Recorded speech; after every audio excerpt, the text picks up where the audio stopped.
Hello नमस्कार दोस्तों, मैं उपेश मंडलोई आप सभी का एक बार फिर स्वागत करता हूं हमारे पॉडकास्ट बिकॉज इट्स एमबीटी में। जैसा कि दोस्तों हमारा मेन मकसद है आप सभी को साइंस से अवगत कराना और देश भर में चल रही रिसर्च से अवगत कराना। इसी उद्देश्य को लेकर आज हमने मुलाकात रिसर्चर से जो कि अमृता विश्वविद्यापीठम इंस्टीट्यूट से हैं, जो कि केरला में स्थित है। तो आइए हम जानते हैं उनसे उनकी जर्नी के बारे में और उन्होंने कैसे शुरुआत की अपनी इस रिसर्च फील्ड की और किस टाइप के चैलेंजेस को फेस किया और उनको टैकल किया। नमस्कार दोस्तों, एक बार फिर आपका स्वागत है हमारे पॉडकास्ट में, जो कि हम जिसमें कि आपको विभिन्न वैज्ञानिकों के साथ में बातचीत सुनाते हैं और वैज्ञानिकों से उनकी रिसर्च के बारे में जानते हैं और आपको विज्ञान की जानकारियों से अवगत कराते हैं। पिछले वीडियो में आपने मुलाकात की थी रोहित सिंह जी से, जो कि IIT BHU से थे। आज उसी क्रम को आगे बढ़ाते हुए हमने मुलाकात की है हमारे देश के एक और रिसर्च साइंटिस्ट से, जो कि यंग साइंटिस्ट भी हैं। हमारे साथ उपस्थित है आज हमारे देश के जाने माने इंस्टीट्यूशन से PhD करने के बाद डॉक्टर सुनील कुमार जी। नमस्कार सुनील कुमार सर, आपका बहुत बहुत स्वागत है हमारे पॉडकास्ट में और आपका बहुत बहुत धन्यवाद कि आपने यहाँ पे पधारे और हमें मौका दिया आपसे सवाल पूछने के लिए। तो सर सबसे पहले तो मैं आपको सबसे पहला मेरा यही सवाल है आपसे कि सर आपने रिसर्च फील्ड में आने के लिए जो शुरुआत की, तो इसका आपने कैसे विचार किया कि आप किस तरीके से इस फील्ड में आगे बढ़ सकते हैं, या आपको मतलब इसका कैसे मन में आइडिया आया कि आप इसको लेके कैसे देश की सेवा कर सकते हैं, या किस तरीके से आगे इस फील्ड में बढ़ा जा सकता है? ये मोटिवेशन कहाँ से मिला सबसे पहले? इसका मोटिवेशन एक्चुअली जब मैं मेरा 12th ख़त्म किया था जी जी, तो मैं इतना कुछ कर नहीं पाया था। मेरा 12th में मतलब मैं इतना एक्चुअली मैं 12th में मेरा बायोलॉजी बैकग्राउंड नहीं था, मेरा मैथमेटिक्स बैकग्राउंड था। तो मैं इंजीनियरिंग में कंटिन्यू करना चाहता था और स्पेशली कंप्यूटर साइंस की तरफ बढ़ना चाहता था जी। लेकिन फिर मैं मेरे 12th में मेरी कुछ कारणवश मैं इतना नहीं कर पाया था और मेरी केमिस्ट्री में मेरे को सप्लीमेंट्री लग गई थी, तो मैं थोड़ा लेट हो गया था। तो फिर मेरे फैमिली में सब फार्मासिस्ट वगैरह थे, तो उन्होंने मेरे को इंट्रोड्यूस करवाया कि तू पहले अपने डिप्लोमा से स्टार्ट कर दे। तो मैंने फिर डिप्लोमा में लेट में एडमिशन ले लिया। फिर मैं एक बार फार्मेसी में इंट्रोड्यूस मतलब घुस गया था फार्मेसी करने के लिए। तो फिर मैं जब डिप्लोमा कर रहा था तो फिर मेरे को मतलब ऐसे रुचि बनी कि मुझे जो मेरा एक फेलियर मेरे को लगा था और स्पेशली केमिस्ट्री में फेलियर लगा था, तो मुझे ऐसे एक अंदर से अंदर आया कि नहीं, मुझे केमिस्ट्री में ही कुछ करना है, केमिस्ट्री में ही आगे बढ़ना है। तो फिर मैंने मतलब मेरा जैसे तैसे मैंने डिप्लोमा कंप्लीट किया। फिर मैं हायर एजुकेशन के लिए बैचलर में घुसा बी फार्मा के लिए। तो फिर मैंने बी फार्मा किया। फिर जब मैं मेरे बी फार्मा फाइनल ईयर में था तो मेरे एक सीनियर थे, तो वो मतलब मोस्टली उनका काम था कंप्यूटेशनल काम करते थे। तो उनको मैं देखता था, तो वो जब भी देखो उनको वो कंप्यूटर पे कुछ ना कुछ करते रहते थे और उनके अच्छे खासे रिसर्च आर्टिकल भी थे। तो फिर मैं उनसे बहुत प्रेरित हुआ और वो देख के बड़ा इंटरेस्टिंग लगने लगा कि वो मतलब ऐसे काम कर रहे हैं, मतलब अपने ही धुन में रहते हैं और काम करते रहते हैं कंप्यूटर पे। और फिर मतलब उनको देख के लगने लगा कि मतलब ऐसा क्या है जो वो कंप्यूटर पे बैठे बैठे काम कर रहे हैं और रिसर्च कर रहे हैं, ऐसा क्या है? तो मेरी एक पहले रुचि बनी कि रिसर्च है क्या एक्चुअली। तो फिर मैं उनसे इंटरेक्शन शुरू किया, उनसे बात करना शुरू किया, उनके साथ बैठना, चाय पे हम चर्चा शुरू की। तो मतलब धीरे धीरे उनसे इंटरेक्शन बढ़ने लगा।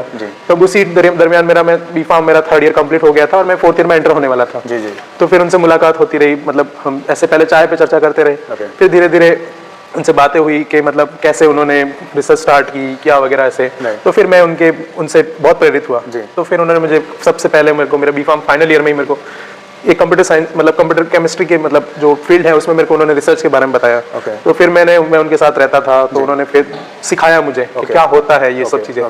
तो फिर मेरी रुचि बनी, तो फिर उन्होंने मेरे को बताया कि आगे तुम कैसे अपने आप को लेके जा सकते हो, specially even you are in a pharma field and how you can take yourself in research. तो फिर उन्होंने मेरे को सब इंट्रोड्यूस करवाया, तो मुझे मतलब एक पैशनेट लगा कि हाँ ये चीज़ है और ये मतलब मैं कुछ कर सकता हूँ आगे। तो फिर मैं वहाँ से बहुत प्रेरित हुआ। फिर मैंने अपने मास्टर्स में थोड़ा लेट हो गया था, तो मैं ऐसे GPAT वगैरह ऐसा कुछ कर नहीं पाया था, लेकिन फिर भी उन्होंने मेरे को बहुत सारे रास्ते बताए कि नहीं तू ये कर सकता है, मास्टर्स में एडमिशन ले और फिर ये कर सकता है, तू CSR जा सकता है प्रोजेक्ट के लिए। तो फिर मैं धीरे फिर मैं उनके जैसे डायरेक्ट किए मेरे को, मैं वैसे करने लगा। फिर मैंने मास्टर्स में मैंने एडमिशन ले लिया और फिर मेरा 1st ईयर गया कॉलेज में। और फिर 1 साल हमारा पूरा प्रोजेक्ट होता है। तो वो प्रोजेक्ट करने के लिए फिर उन्होंने मुझे बोला कि तू यहाँ पर कॉलेज में ना करके तू कहीं बाहर से कर। तो फिर मैंने बहुत सारा शुरू किया। मैंने सबसे पहले CSR CDRI में अप्लाई किया। फिर मैंने CSR III में किया इंटर्नशिप के लिए, फिर मैंने सन फार्मा में किया, डाबर में किया। तो mostly all of the place से मुझे मतलब मिला कि हाँ तुम इंटर्नशिप के लिए आ सकते हो। CDRI एंड CSR MMM वो पेड थे, उन्होंने पैसे मांगे थे। और डाबर और सन फार्मा जो इंडस्ट्री थी उन्होंने भी उनसे भी मेरे को ऑफर मिला था, लेकिन मैंने वो सब चूज ना करके एक 5वां ऑप्शन देखा, CSR इम्टेक चंडीगढ़। तो फिर मैं उसकी तरफ आगे बढ़ा। मैंने कहा वहां जाके मैं रिसर्च करूंगा। फिर मैं उधर रिसर्च में घुसा, तो फिर मतलब मेरा ग्रुप में जो भी लोग थे उन्होंने मेरे को बहुत मोटिवेट किया कि तू कर सकता है, तेरे में वो है कैपेबिलिटी। मैं अपने आप को कम मान रहा था कि मेरे से नहीं होगी, मैं जल्दी से जल्दी जितना जल्दी हो सके अपने आप को सेटल करूँ। लोगों ने मुझे मोटिवेट किया। तो फिर मैं मतलब मैंने कहा ठीक है मैं कर सकता हूँ, तो फिर मैं अपने आप को लेके जाता हूँ। और फिर मैं धीरे धीरे अपना फिर वहाँ से मैंने अपना मास्टर्स का प्रोजेक्ट खत्म किया और फिर मैं केरला की तरफ मूव किया अपने PhD करने के लिए। तो ओवरऑल मैं फिर अभी मेरी PhD कंप्लीट हो गई। तो this is a way I came to. जी बहुत बहुत धन्यवाद सर, आपने बहुत अच्छा जवाब दिया। शायद इससे हमारे दर्शक भी मोटिवेट होंगे इसी क्रम को लेकर। तो मेरा सर अगला सवाल इसी से जुड़ा हुआ है कि आपने बताया कि आप जैसे केरला गए थे PhD करने के लिए अमृता विश्वविद्यापीठम से। तो मैं ये जानना चाहता हूँ कि सर आपने इतने दूर का कैसे प्लान किया? आप नॉर्थ साइड वाले एकदम साउथ में चले गए और वहाँ जाके किन चीज़ों को आपने फेस किया और वहाँ पर जाके आपने कौन सी रिसर्च की, मतलब कुछ हमारे दर्शकों को बता सकते हैं कि मतलब किस टाइप की आपने रिसर्च की और वो कैसे आगे फ्यूचर में हमारे युवाओं को मोटिवेट कर सकती है और हमारे देश के काम आ सकती है वो टाइप की चीज़ें। तो उससे हमारे दर्शक भी थोड़ा मोटिवेशन लें और सीखें कि वो भी किस तरीके से फेलियर्स को एक्सेप्ट करके या किस टाइप की चीज़ों से आगे बढ़ा जा सकता है। बहुत इंटरेस्टिंग क्वेश्चन है एक्चुअली, क्योंकि ये वाकई जब मैं मेरा प्रोजेक्ट कर रहा था तो मैं साथ ही साथ मैं अपने CSR नेट की तैयारी कर रहा था, जो कि मेरा फर्स्ट अटेम्प्ट में कुछ खास प्रिपरेशन कर नहीं पाया था, लेकिन फिर भी मैंने अटेम्प्ट किया था तो मैं कुछ ज़्यादा स्कोर कर नहीं पाया था। फिर मैं लगातार ट्राई कर ही रहा था, क्योंकि मुझे अपने आप को मैं सोच रहा था कि मैं CSR से ही PhD करूं, मैं बाहर जाना नहीं चाह रहा था। तो फिर भी मैं अटेम्प्ट कर रहा था और फिर मुझे एक मेरे फ्रेंड ने इंट्रोड्यूस करवाई कि अमृता नाम की यूनिवर्सिटी है, वहाँ खुद की फेलोशिप है उनकी और फंड भी मतलब रिसर्च के लिए भी फंड प्रोवाइड करते हैं, तो तुम देख सकते हो। बाय द टाइम मैं मतलब बाहर भी देख रहा था आउटसाइड इंडिया, क्योंकि मेरे मास्टर्स में भी मैंने जब CSR में काम किया था तो मेरे 2 पब्लिकेशन हो गए थे मेरे मास्टर्स से, और मेरा एक बी फार्मा से भी एक पब्लिकेशन हो गया था। तो ओवरऑल मेरा रिसर्च बैकग्राउंड थोड़ा बहुत ग्रो हो गया था। तो मैं मतलब बाहर की तरफ मूव करना चाहता था, लेकिन कुछ पर्सनल प्रॉब्लम की वजह से मैं फिर बाहर की तरफ मूव ना करके मैंने ऐसा एक जगह देखने की कोशिश की।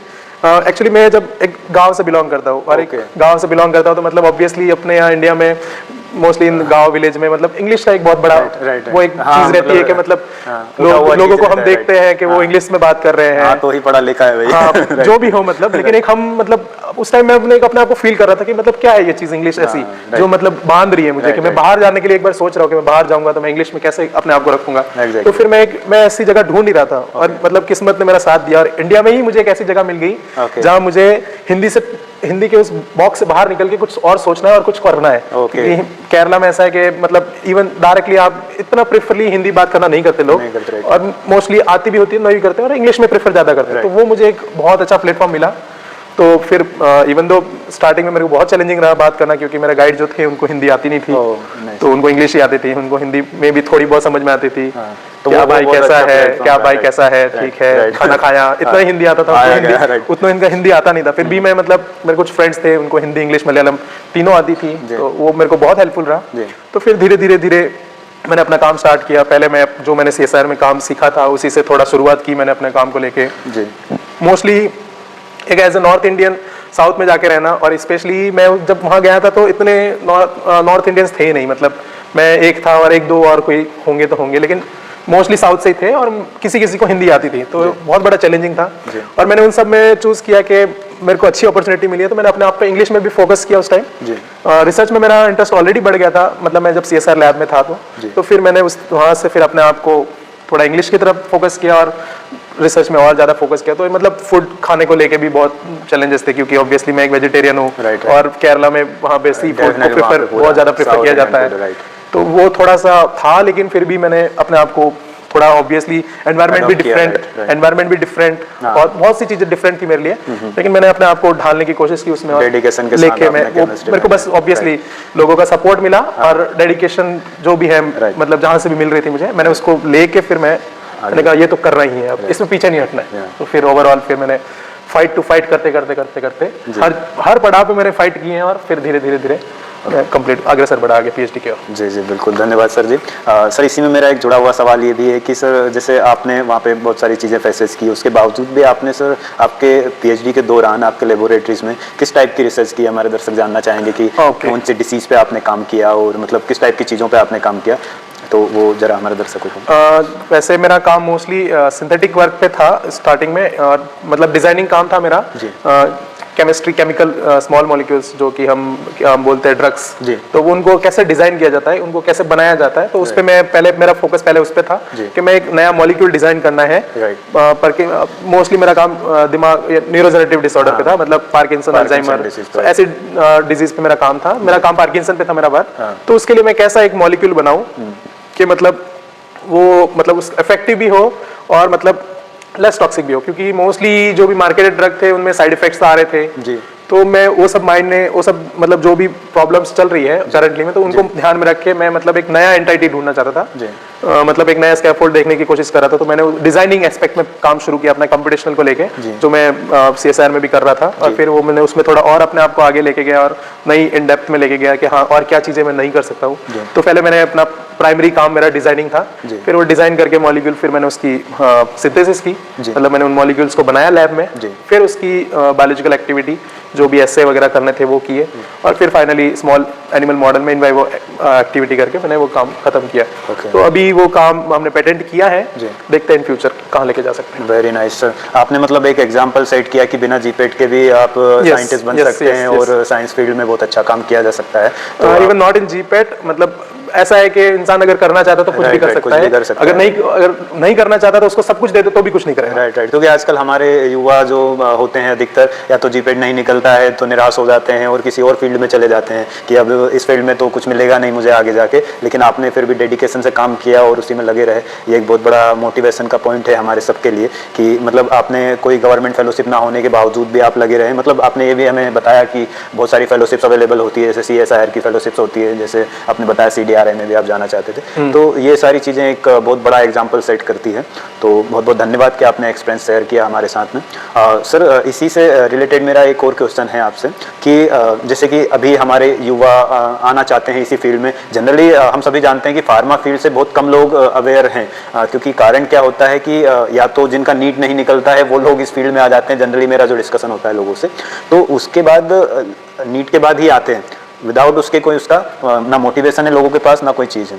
तो मतलब इसी में जुड़ा हुआ मेरा एक सवाल है। सबसे पहला तो उसमें मैं सवाल पूछना चाहूँगा कि आप हमारे युवाओं को गाइड कर सकते हैं कि वो किस तरीके से इस फील्ड में आएँ और इसमें आगे मोटिवेट, क्योंकि आपने पूरा मतलब आप बहुत अच्छी पोजीशन पे आज उपस्थित हैं हमारे सामने, तो आप एक बहुत अच्छा एग्जाम्पल है हमारे लिए कि मतलब इस पोजीशन पे भी पहुँचा जा सकता है साइंटिफिक फील्ड में भी फार्मेसी के बाद। क्योंकि जनरली लोगों के माइंड सेट यही होते हैं कि हम बस एक मेडिकल शॉप खोल सकते हैं या दवाई बेच सकते हैं, तो या फिर गवर्नमेंट फार्मासिस्ट ही बन सकते हैं। तो उनके अलावा भी क्या चीज़ें हैं, ये चीज़ हमारे दर्शक जानना चाहेंगे। जैसे इंडिया में मतलब मोस्टली क्या करते हैं लोग फार्मेसी के, हाँ हम मेडिकल डाल देंगे, एक अपना स्टोर होगा, बिजनेस करेंगे।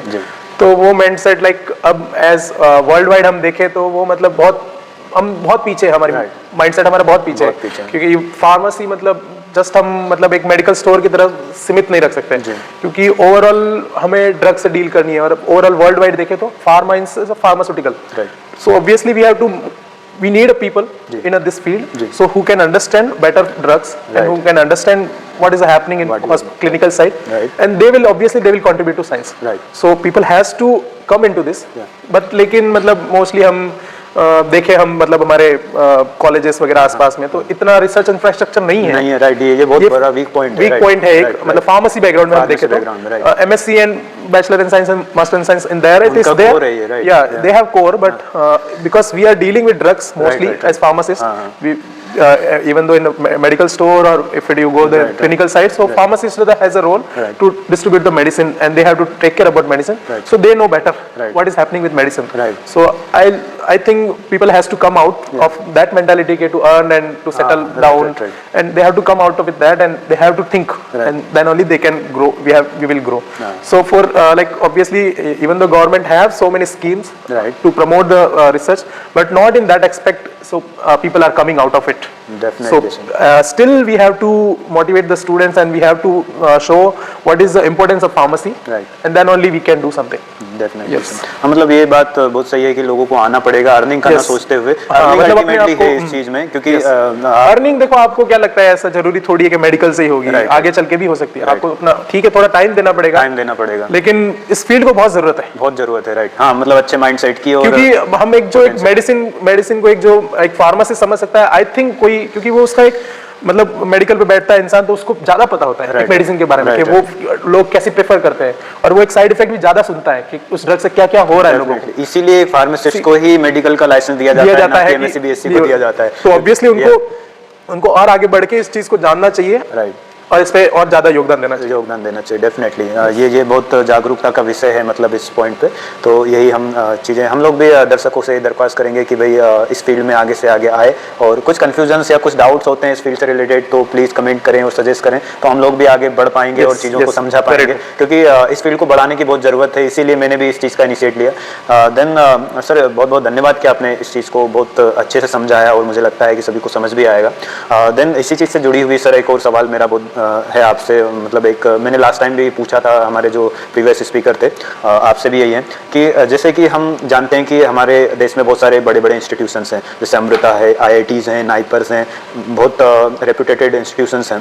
तो इनमें आपको क्या लगता है कि अगर कंपैरिजन की मैं बात नहीं करूंगा, मैं सिर्फ ये बात करूंगा सर कि जैसे अमृता एक प्राइवेट इंस्टीट्यूट है, लेकिन IIT एक गवर्नमेंट इंस्टीट्यूट है, तो इनमें अगर हम रिसर्च की बात करते हैं, तो क्या अभी कुछ चीज़ों की ज़रूरत है ऐसी कि इनमें कुछ बढ़ावा दिया जाए, या इस टाइप से, या फिर IIT ज़्यादा मतलब बेहतर है? ये तो ऐसा नहीं कहेंगे, बेहतर सब अपने आप में अपनी जगहों पे होती है, बट मतलब कुछ ऐसा पॉइंट है जो जिसको कि हम इम्प्रूव किया जा सकता है, कुछ सजेशंस या ऐसा? देखो ऐसा है कि एक्चुअली ये चीज़ें मतलब ऐसा कुछ डिफरेंस तो नहीं है, ये डिपेंड करता है पर्सन कैसे लेता है उस चीज को। गवर्नमेंट है तो ऑब्वियसली तुम्हें मतलब फीस वगैरह इतनी पेड नहीं करनी पड़ेगी, थोड़ा चीप होगा प्राइवेट से। बाकी इंफ्रास्ट्रक्चर आज के टाइम में may be like obviously if it is government, so especially comes in directly in central government, so they have large and very huge infrastructure, and facilities also very good. But in private sector also, like who's really want to do research, they establish good enough. When I did my PhD from one private university, Amrita. So obviously they have good enough infrastructure with sufficient facility also, even though whatever I want. When actually I joined my PhD in 21, so that time we didn't had that much facility lab, but when I joined after, I think within 6 months, they made the modular lab fully furnished. Whatever we want to do the research, they provide us, and they made it us, and then I could complete my PhD. So obviously, if really people want to do, they can come in front, and they can, if people will initiate, yes, I want to do, then everyone is ready to help you out. So it doesn't matter you are doing from private or a government. It doesn't matter. It's up to you. If you want to do, you can do in anywhere. It doesn't matter. Okay. Sir, इसमें मेरा एक और question है कि जैसे आप chemistry के scientist हैं सर, मेडिसिनल केमिस्ट्री के, तो जैसे कि हम जानते हैं मेडिसिनल केमिस्ट्री में अक्सर फेलियर्स आते ही रहते हैं, क्योंकि ये एक बहुत चैलेंजिंग पॉइंट होता है हमारे मेडिसिनल केमिस्ट्री में। तो आप उन फेलियर्स को कैसे मतलब चैलेंज आउट करते हैं कि उन चीज़ों को आप रिजोल्व करें, और या कोई ज़्यादा फेलियर आते हैं तो उस टाइम पे कैसे मोटिवेट करते हैं खुद को, या किस तरीके से टैकल करते हैं इन चीज़ों को? देखो, फेलियर है तभी मतलब अगर फेलियर नहीं है तुम्हारे जीवन में, तो तुम मतलब मतलब जो क्या कहते हैं, मतलब उसकी अहमियत नहीं समझ पाओगे। ठीक है, तो फेलियर आता है तो जरूरी नहीं है कि तुम चीजें छोड़ के भाग जाओ। तुम मतलब ठीक है, एक स्टेप ले लो, थोड़ा रेस्ट ले लो कि okay, I try 5 times, 7 times, 8 times, 10 times, 20 times you tried and you are not getting, then take a step back and just think where you did the mistake, analyze that, everything, and what else you can modify, or what steps you can identify, and where you might be because see, obviously some mistakes will be there, then only you are getting some failure. So it doesn't matter. So you have to take a step, sit properly, relax, and take a break some time for. Then you think one time and then start it again. It doesn't matter like if people want to do anything, na, it's like nothing impossible. Okay. They can do anything. Right, right, It doesn't matter. Okay. So when I obviously it's like how I can now speaking English. When I was I was about to complete my masters. I was very like shy, and I was very like I was thinking how people are speaking like English fluently, Right, right. blah blah, and still it's not that good, but at least I can manage. If someone is questioning me in English, I can answer in the same language. But when I initially I was in my B.Pharm and masters final year, till final year I was very like I was shivering to even to go in front of camera and stage. I had a fear like how I will tackle. So this is one example कि if you want to do, you can do. It doesn't matter. Very nice. इसीलिए sir हमने ये जो show का start किया तो सबसे main point इसमें यही रखा कि हम ना इंटरव्यू हिंदी में करेंगे, क्योंकि मैनी टाइम मैंने क्या ऑब्जर्व किया है कि जहाँ भी हम जैसे कॉन्फ्रेंसेस में जाते हैं, जहाँ भी जाते हैं, तो जो लोग को इंग्लिश नहीं आती है, जैसे कोई बैचलर स्टूडेंट जाएगा या कोई भी जाएगा, they will not understand about their concept and their things. Okay, तो हम लोग को क्या करना पड़ेगा कि उनको समझाने के लिए एटलीस्ट सबसे पहला पॉइंट होता है समझ में आना। समझ में आएगा, you understand that field, pharmacy field you understand first. Okay, then you have jump in that English and then PhD and many types of things. First you have understand that types of things. Yes. So all peoples need to understand the things in any language. Okay, if people will understand, then they will come in this field. Yeah, this is language is just like nothing. But sometime when you have to represent somewhere, like then it might need it. But not is like you should be fluent and something. Right. See, the science you can deliver in Hindi, in your native language, any language you can. Right. क्योंकि it doesn't matter. अधिकतर लोगों के mind में यही setup होता है generally कि अरे कि अगर हम साइंटिस्ट फील्ड में गए तो हमें इंग्लिश ही आनी चाहिए, इट्स कंपलसरी, राइट। वो तो हमें जब फील्ड में आएंगे तो डेफिनेटली आ ही जाएगी, राइट। लेकिन इनिशिएट तो हमें करना पड़ेगा। दैट्स व्हाई कि उनको नॉलेज हो उस चीज का। जनरली मैंने बहुत सारी कॉन्फ्रेंसेस वगैरह अटेंड किया तो उनमें इंटरव्यूज होते थे जनरली, तो बहुत सारे पीपल्स होते थे, बैचलर्स के स्टूडेंट्स हो या कोई भी, तो वो अंडरस्टैंड नहीं कर पाते थे उन चीजों को। तो उनके लिए वो एक तरीके से वेस्ट है, जैसे काला अक्षर भेस बराबर जो कहावत होती है, राइट। तो मैं चाहता हूं कि जो 12th पास करके आए हों बच्चे, उनको ये चीजें अंडरस्टैंड हो कि भाई हम इस फील्ड में ऐसे भी कर सकते हैं, अभी ये चल रही है। क्योंकि अभी हमारे देश में कितने ही लोग ऐसे हैं जो जानते होंगे कि अभी इस मेडिसिन पर रिसर्च बहुत ज्यादा चल रहा है। कोविड के सिचुएशन को अगर छोड़ दिया जाए तो कोई नहीं जानता, लोग जानते भी नहीं थे कि रिसर्च कुछ होता है, राइट। और अभी भी लोग इसमें इंटरेस्ट नहीं लेते। अभी सबसे ज्यादा रिसर्च कौन सी बीमारी पे चल रही है, कोई नहीं जानता ये बात। अभी यहाँ तक कि पार्किंसन डिसीज भी नहीं जानते होंगे लोग की क्या होती है, राइट। तो जो नहीं जानते उनको मैं बता देना चाहता हूँ कि जो सीवरिंग होती है या इस टाइप की जो ये एक दिमाग की एक बीमारी होती है जो कि बूढ़े हो जाने पे होती है, अधिकतर हाई एज में होती है। अगर ठीक ठाक नहीं रहा माहौल तो कम एज में भी होने लगेगी, राइट। ये भी अल्जाइमर डिसीज हो गया, पार्किंसन डिसीज, दोनों सिमिलर नहीं है लेकिन ये ब्रेन डिसीज है। तो इसी तरीके से ये चीजें चलती रहती हैं। तो बहुत बहुत धन्यवाद सर, आपने हमारे साथ दिया और इतने अच्छे हमें सजेशंस दिए, उसके लिए बहुत बहुत धन्यवाद। आपका बहुत बहुत धन्यवाद। ठीक है sir, thank you so much sir. Next time okay, thank you sir. Next time फिर मिलेंगे आप सभी से। धन्यवाद।